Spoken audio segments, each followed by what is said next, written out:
হুম, দেখুন কার অ্যানিভার্সারি আর কে এইসব লাইট উপভোগ করছে। দেখুন এইটা ঘর, এইটা হচ্ছে ওর ডেকোরেশন হয়েছে। হুম, দিয়ে লাইট ফাইট লাগিয়ে, তো কিছুই নাই, শুধু থাকতে দাও বাড়িতে। লাইট ফাইট লাগিয়ে উনি খাবারটা টেবিলে বসে খেতে পারলো না। কাশ কাশ, ওষুধ খেয়েছিলিস আজকে? হ্যাঁ। দিয়ে লাইট ফাইট লাগিয়ে উনি এটা উপভোগ করছেন এখানে বসে বসে খেয়ে, টেবিলে খাওয়ার জায়গা হলো না ওনার। ভাইব আছে, এই লাইটে ভাইব আছে। ওই বাবা, কেমন হয়েছে রান্না বললি না তো? ভালো হয়েছে। হুম, হেভি হয়েছে। আজকে মশলা ছাড়া চিকেন খেলি। মশলা ছাড়া না, আদা রসুন ছাড়া। হ্যাঁ, মানে আদা রসুন দুটোই ছাড়া, শুধু পেঁয়াজ কাঁচা লঙ্কা আর গোলমরিচ আর টক দই। আমি সত্যি ভুলে গেছি যে আদা রসুন দিইনি আমি। আমি ফার্স্ট টাইম এরকম মানে আদা রসুন ছাড়া মাংস রান্না করলাম, কিন্তু নিজেই খেয়ে নিজেই বিশ্বাস করতে পারছি না যে মানে আদা রসুন দিইনি, কোনো কিছু বোঝাই গেল না, শুধু পেঁয়াজ বাটা আর একটু পোস্ত আর টক দই। সফট হয়েছে হেভি। যেহেতু টক দইতে ম্যারিনেট করা ছিল, তা মশলা ছাড়া বোঝা গেল না তো? ভালো লেগেছে?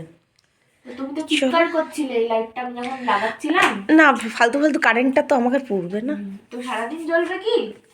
বলা যায় না, পুরো ওখান থেকে যেন বিয়ে বাড়ির প্যান্ডেল হয়েছে, পুরো বিয়ে বাড়ির প্যান্ডেল করে দিয়েছে।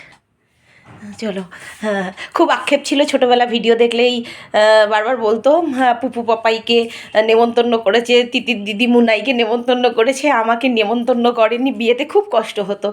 এই যে বিয়ে বাড়িতে, এই যে বিয়েতে খেয়ে নিচ্ছে নেমন্তন্ন। কিরে আর কষ্ট নেই তো? দেখ বিয়ে বাড়ি ডেকোরেশন নিজেই করে নিজেই খেতে বসেছিস, তাহলে আর আক্ষেপ নেই? পুপু পাপাইকে নেমন্তন্ন করেছে তোকে। গিফট দিয়ে খেয়েছি। ও, ও আবার গিফট দিয়ে খেয়েছে। আমাকে একটা গোলাপ গাছ এনে দিয়েছে, খুব সুন্দর গোলাপ গাছ এনে দিয়েছে।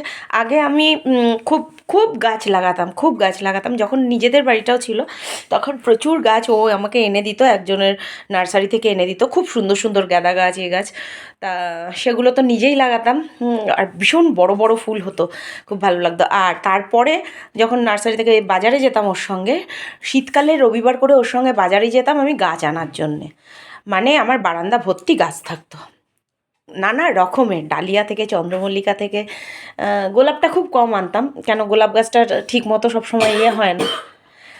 যাকে অনেক দিন পর মেয়ে আবার সেই আক্ষেপটা আমার ইয়ে করে দিয়েছে, একটা শীতকালে গাছ এনে দিয়েছে। আমি এবছর রাস্তায় যাতায়াত করতে অনেকই গাছ দেখেছিলাম, কিন্তু ওই সময়ে যত্ন কোনোটাই করতে পারি না। খেতে খেতে খেতে খেতে জল খেও না, ঝোল ঝোল, আচ্ছা, কোনোটাই করতে পারি না বলে গাছের দিকে তাকিয়েও মুখটা ঘুরিয়ে চলে আসি, যে এখন তো সময় দিতে পারি না। তা মেয়ে আমাকে গাছ গিফট করলো, থ্যাংক ইউ গিফট করার জন্যে। Tata, good night. Good night.